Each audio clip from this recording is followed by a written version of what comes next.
Alright, so we've got a question here that requires us to work backwards and tells us the volume of a tin is 500 milliliters, diameter is 75 millimeters, and they want us to calculate the height of the tin in centimeters rounded off to the nearest unit, rounded off to the first decimal place. So that tells me a couple of things. It tells me firstly we're definitely going to have to do some conversions there. And then they also give me this formula. And the formula they give me is for volume, which is pi times radius squared times height. They tell me what pi is. You'll always be given what you should be using pi as. And they also give you this note that centimeters cubed is equal to milliliters. So when you're faced with an area, perimeter, volume question that you're not sure what to do, always start by writing out a formula and then filling in everything you know. Your goal is to get to a point where you only have one thing missing in the formula, and that's whatever you're actually being asked to find. So I'll just start by writing out, not in a highlighter, writing out my formula, which is volume is equal to pi times radius squared times height. And then I'm going to start filling in the different parts. So pi, we know it's 3,142, okay, that they told me over there, times by, they give me radius squared. Now I don't know the radius, but I do know my diameter over there. So let's change the diameter into radius by halving it. So radius, I'll just put it on the side here, is equal to 75 divided by 2, which is 37,5 millimeters. And because they told me they want my height in centimeters, I'm going to need to change that into centimeters as well. So I divide by 10 and I'm going to get 3,75 centimeters. Okay. And I'm squaring it because that's in my formula. So I can actually, let me do it over there in a different color. Oops. I'm squaring that, right? That's my radius over there. Okay. It's very important here that you remember to square the radius because that often gets missed out. Okay. Then the last thing that I had here is the height, but the height is actually what I'm looking for because that's the question, find the height. So I know that's not there. But there's one other part of my formula that I haven't filled in yet, and that's this volume figure over there. So how do I find volume? Well, they do tell me in my question that the volume of the tin is 500 milliliters. So that does tell me something. But the problem is this is in milliliters, and we know we are wanting our answer in centimeters. So I need to change it into centimeters cubed, which is the equivalent for volume. The good thing is they tell me here 1 centimeter cubed is 1 milliliter, so that's pretty easy to do. And you can just you should show this as a calculation on the side, where we can say, well, 500 oops, no, you're not writing for me. 500 milliliters is the same thing as 500 centimeters cubed. Okay, so I'm going to put that in there as volume, 500 under the volume.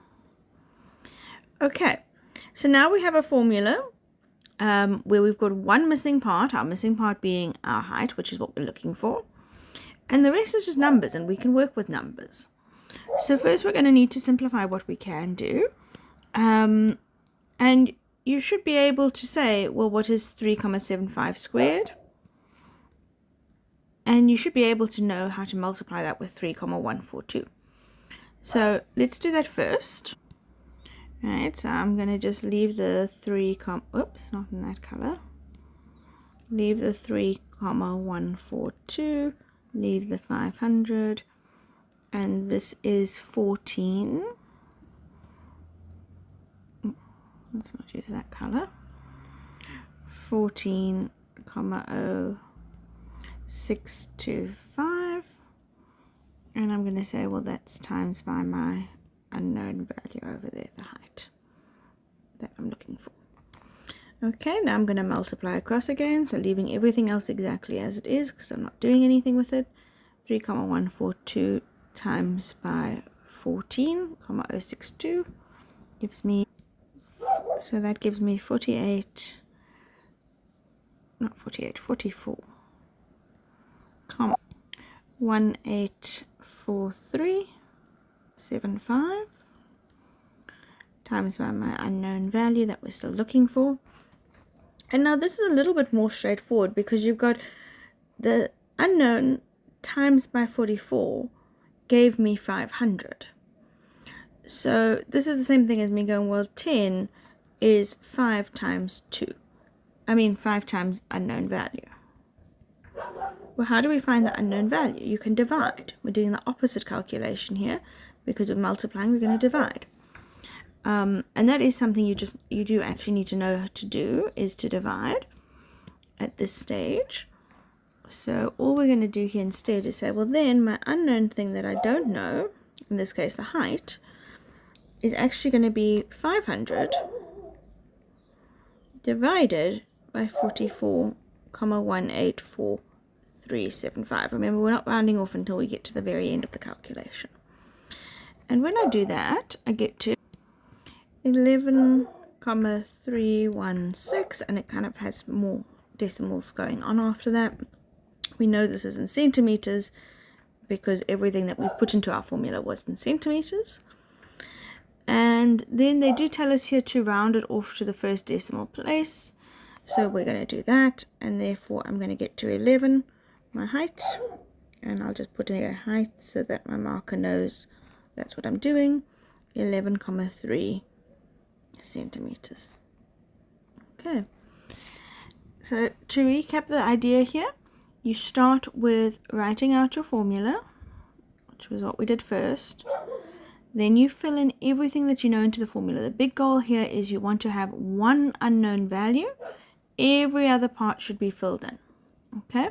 You will be given the information for every other part of the formula somewhere, either in the context of the question or in your previous calculations if it's part of a sub-question. Okay? When you filled in everything in the formula, you want to say, okay, what can I actually calculate? What can I get the answer to? Well, we knew we could square because you know how to do that. That gave me this. We also knew we could multiply numbers together there because they're being multiplied, and that you can do on a calculator. It gave me this. And then the slightly tricky part was going, okay, well, what do I do now at this stage? And the idea here being that I've got this times by something gave me 500. Well, how do I find out what that times by something actually is? Well, I do the opposite. I divide. So I'm going to go 500 divided by the 44, and that's how we got our answer.